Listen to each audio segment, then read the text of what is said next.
Here we are at part 2 of the flow of the argument. Part 1 discussed warrants and assumptions. Obviously, part 2 will discuss what are qualifiers and reservations and the role that they play in the argument. Just as a review, here is our case study sheet that highlights all the parts of the argument that we discuss. Here's how the diagram looks when we pull back this case study worksheet. Remember that warrants and assumptions tells your audience how you are connecting your evidence to your claim. On the other hand, qualifiers and reservations can show the strength of your argument or reveal any possible weaknesses in your argument. For example, qualifiers are really just certain words or terms used in the claim or evidence that gives clues as to how confident or sure you are about a position or how strong is your evidence. Some qualifying words are usually, almost, could, should, likely, a few, just to name a few. There are other qualifiers called absolutes, which would be always, all, none, never, and so forth. These qualifiers make you appear decisive and certain. However, these qualifiers can be a big target, open to easy rebuttals. For example, Mormon farmers should grow barley because everyone deserves to choose any profession they want in order to provide for their family. Here we have everyone and any that are absolute qualifiers. Everyone could be a target because there are special needs people, for example, out there that probably should not be able to choose whatever they want for a job. However, that qualifier in this situation might be fine. The real problem is any. This opens the door to speculate literally about any and every job out there, even jobs that have societal detriments like maybe pornography. A better way to phrase this argument might be to say, people deserve to choose a profession they want in order to provide for their family. As you can see, the targets were taken out of your argument to make it stronger. Let's look at another example where qualifiers can help your argument. Here is my claim. Scott should continue with his marketing campaign because he needs to understand that this marketing campaign could increase the illegal aliens living and working in his area, which could make food, jobs, and homes more scarce.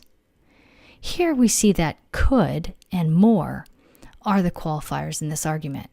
Although could is not necessarily a strong qualifier here because it does not show a strong causal relationship. However, this is a plausible argument and thus makes it difficult to rebut even if the possibility is remote.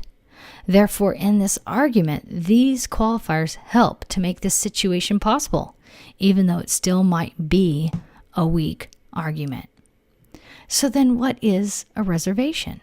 Reservations are statements in your claim or evidence that show how your argument might not work or a slight flaw in the evidence. One might ask, why would I want to show a flaw in my evidence?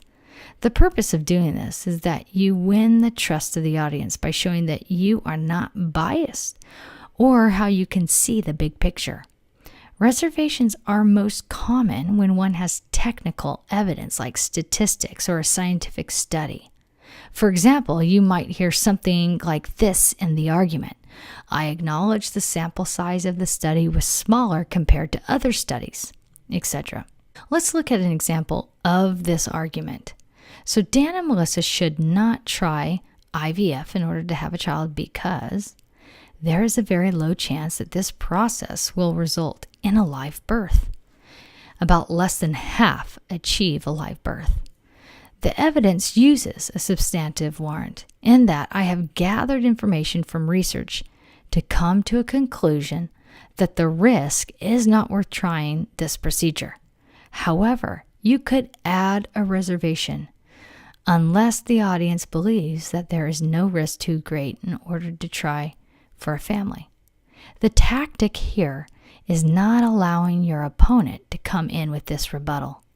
You might be asking yourself about now, what is the difference between a reservation and a rebuttal? The simplest explanation would be that a reservation comes out of your mouth and a rebuttal comes out of the mouth of your opponent.